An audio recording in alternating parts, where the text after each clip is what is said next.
संविधान और भारत की राजनीति के कुछ सवाल ऐसे हैं जो न केवल मुख्य परीक्षा के लिए बल्कि साक्षात्कार के साथ साथ निबंध की दृष्टि से भी अति उपयोगी है और उन विषय पर लिख लिख करके आपको अभ्यास करना चाहिए।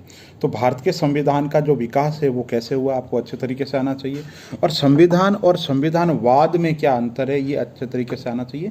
नीति निर्देशक तत्व और जो मूल अधिकार है उनमें अंतर की एक लिस्ट आनी चाहिए। दोनों के बीच में संबंध क्या है, दोनों में कौन कैसे भारी पड़ता है, सर्वोच्च न्यायालय के क्या निर्णय है, ये अच्छे तरीके से शॉर्ट नोट्स बनाओ। इसके साथ में जो मूल कर्तव्य है उनको 100 शब्द में लिख करके अभ्यास करो कि मूल कर्तव्य कौन कौन से है। इसके अलावा जो भारतीय संविधान है उसका बेसिक स्ट्रक्चर क्या है, कार्यपालिका क्या है, विधायिका क्या है, न्यायपालिका क्या है, केंद्रीय कार्यपालिका क्या है, राज्य कार्यपालिका क्या है, केंद्रीय कार्यपालिका में औपचारिक कार्यपालिका कौन सी है, वास्तविक कार्यपालिका कौन सी है, राज्य स्तर पे जो औपचारिक कार्यपालिका वो कौन सी है, वास्तविक कार्यपालिका कौन है, इस तरीके से तैयार करो। इसके साथ ही विधायिका जो है ना, उसकी क्या शक्तियाँ हैं उनको अच्छे तरीके से तैयार करो। न्यायपालिका की क्या शक्तियाँ हैं, न्यायपालिका का दोनों को कैसे बैलेंस करें, इस संबंध में अच्छे से तैयारी करो। और भारतीय संविधान का जो बेसिक स्ट्रक्चर है, मूलभूत ढांचा किसे माना जाता है, कौन कौन सी विशेषताएं हैं भारतीय संविधान की मूलभूत ढांचे में मानी जाती है, ये मुख्य परीक्षा के हिसाब से बहुत ही इंपॉर्टेंट पॉइंट है। ठीक है। और जो राज्यपाल है उसकी स्थिति कैसी है राज्य में, और केंद्र स्तर पर राष्ट्रपति की जो संवैधानिक स्थिति कैसी है, दोनों को कौन कौन सी सब विवेक की शक्तियाँ दी गई है, ये आप अच्छे तरीके से तैयार कर लो। इसके साथ ही सेंट्रल स्टेट रिलेशन में वो कौन से पॉइंट है जिसके आधार पर हम कह सकते हैं हम संघात्मक है, और कौन से आधार है जिनके आधार पर हम कह सकते हैं हम एकात्मक है, और वो कौन से आधार है जिनके आधार पर हम कह सकते हैं कि भारत का जो संविधान है केंद्र और एकात्मकता और संघात्मकता का मिश्रण है। इस तरीके से आप तैयार करो।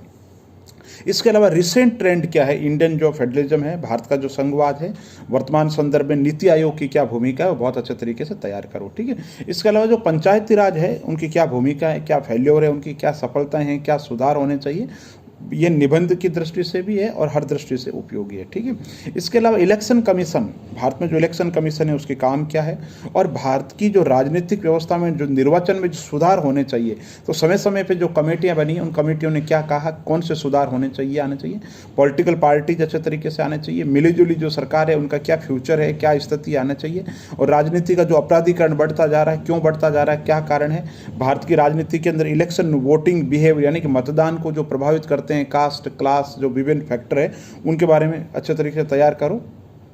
इसके साथ ही भारत के अंदर जो लोक अदालत है, जो ग्रामीण न्यायालय है, जो नवाचार है न्यायपालिका के अंदर, इसके अलावा अखिल भारतीय न्यायिक सेवा के गठन की बात चल रही, तो वो भी अच्छे तरीके से आनी चाहिए। इसके अलावा जो न्यायिक समीक्षा है, जुडिशल रिव्यू जो है वो बहुत अच्छे तरीके से होने चाहिए। जुडिशल एक्टिविज्म है वो क्या होने चाहिए, जुडिशली ओवर रीच यानी अपने कार्य से कभी कभी न्यायपालिका बाहर निकल जाती है, अतिक्रमण कर जाती है, इस पर आपके क्या विचार है। इसके अलावा कंटेम्प्ट ऑफ कोर्ट होना चाहिए, पेंडेंसी बहुत है कोर्ट के अंदर होनी चाहिए, अच्छे तरीके से तैयार करो।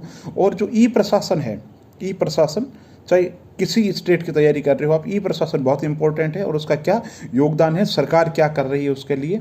और समान नागरिक संहिता, भारत के अंदर समान नागरिक संहिता के लिए क्या हो रहा है। तो इसके अलावा संविधान जो समीक्षा आयोग और केंद्र राज्य जो संबंध है उसके लिए जो आयोग बने हैं, और प्रशासनिक सुधार आयोग और लोकायुक्त।